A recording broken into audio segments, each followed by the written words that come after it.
आज हम पढ़ेंगे गणित का पहला पाठ जिसका नाम है परिमेय संख्याएं। तो चलिए आगे बढ़ते हैं और देखते हैं परिमेय संख्याएं के भाग 1 में आज हम क्या पढ़ेंगे। सबसे पहले हम जानेंगे भूमिका, फिर परिमेय संख्याएं और अंत में समतुल्य परिमेय संख्याएं। तो चलिए आगे बढ़ते हैं और शुरू करते हैं भूमिका के साथ। और उसमें भी हम सबसे पहले देखेंगे कि संख्याएं कितनी प्रकार की होती हैं। पहला है प्राकृत संख्याएं, फिर पूर्ण संख्याएं, फिर पूर्णांक और अंत में परिमेय संख्याएं। अब इन संख्याओं में अंतर क्या होता है, क्या आप जानते हैं? अगर जानते हैं तो बहुत बढ़िया, नहीं जानते तो चलिए मैं आपको बताती हूँ। सबसे पहले होती है प्राकृत संख्याएं। प्राकृत संख्याएं कौन सी होती है? 1, 2, 3, 4, 5 और ऐसे ही जहां तक आप गिन सके। अब यदि इन्हीं संख्याओं में एक शून्य आगे जोड़ दिया जाए तो वह ये जो संग्रह है वो पूर्ण संख्याओं का संग्रह कहलाएगा। अब इसी में यदि मैं ऋणात्मक संख्याओं को जोड़ दूं तो ये मिलके पूर्णांक बनाते हैं। और यह सभी संख्याएं जो है प्राकृत, पूर्ण और पूर्णांक एक साथ परिमेय संख्याओं के संग्रह में भी आती है। अब ये तो हुई संख्याओं के प्रकार की बात। चलिए आगे बढ़ते हैं और जानते हैं परिमेय संख्याएं कहते किसे हैं। कोई भी संख्या जो p बटे q के रूप में लिखी जाए और वहां पर q का मान कभी भी शून्य के बराबर नहीं होगा और साथ ही साथ p और q दोनों ही पूर्णांक होंगे, तो ऐसे संख्या को हम परिमेय संख्या कहते हैं। यदि आपकी किताब के अनुसार देखा जाए तो परिभाषा कुछ इस प्रकार होगी कि ऐसी संख्याएं जिन्हें हम p बटे q के रूप में व्यक्त करते हैं और वहां p और q पूर्णांक है जहां q का मान शून्य के बराबर नहीं है, तो ऐसी स्थितियों में यह अंक जो है वो परिमेय संख्याएं कहलाते हैं। तो चलिए आगे बढ़ते हैं और देखते हैं परिमेय संख्याओं के कुछ उदाहरण। पहले उदाहरण में एक संख्या दे रखी है 2 बटे 5।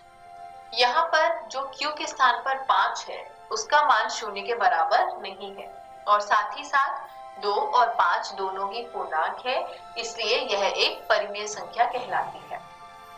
अब अगले उदाहरण में ऊपर दे रखा है -2 और उसके बटे में लिखा गया है 3। यहाँ पर 3 का मान जो है वो शून्य के बराबर नहीं है और -2 और 3 दोनों ही पूर्णांक है, यानी -2 बटे 3 जो है वह भी एक परिमेय संख्या है। तो चलिए आगे बढ़ते हैं और देखते हैं परिमेय संख्याओं के प्रकार। यह आपके सामने एक संख्या रेखा बनाई गई है। इस संख्या रेखा में अगर आप शून्य के दाहिनी ओर बढ़ेंगे तो जितनी भी संख्याएं आपको दिख रही है वो सभी धनात्मक परिमेय संख्याएं कहलाती है और यदि आप शून्य से बाईं ओर जाएं तो उसको हम ऋणात्मक परिमेय संख्याएं कहते हैं। तो चलिए ये तो हुए परिमेय संख्याओं के प्रकार। आगे बढ़ते हैं और देखते हैं कुछ और रोचक तथ्य। अब इस संख्या रेखा में आपने एक अंक देखा 0, तो ये जो 0 है क्या वो एक परिमेय संख्या है? बताइए।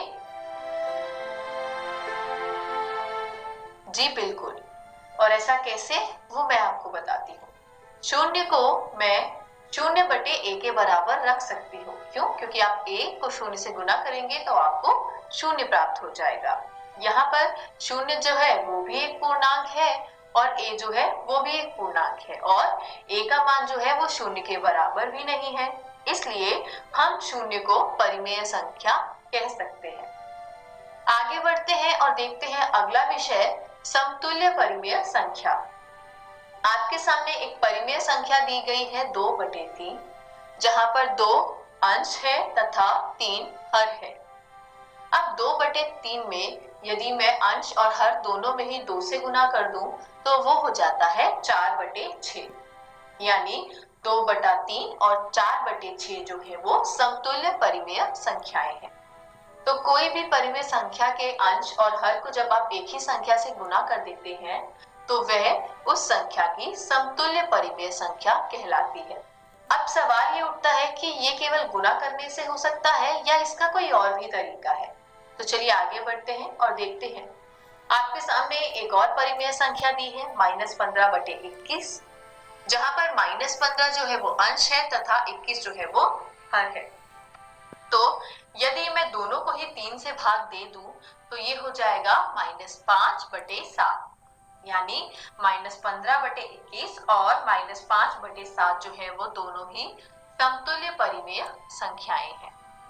इसी के साथ आज की हमारी वीडियो समाप्त होती है। आज हमने सीखा कि परिमेय संख्याएं होती क्या है और समतुल्य परिमेय संख्याएं किन्हें कहा जाता है।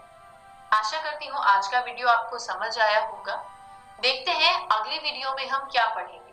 अगली वीडियो में हम जानेंगे परिमेय संख्याओं की तुलना, परिमेय संख्याओं का मानक रूप और दो परिमेय संख्याओं के बीच की परिमेय संख्या निकालना।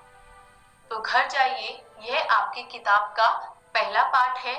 प्रश्नावली में दिए गए प्रश्नों को हल कीजिए और निरंतर अभ्यास करते रहिए। किसी भी प्रकार के संदेह एवं सहायता के लिए हम हमेशा उपलब्ध हैं। धन्यवाद।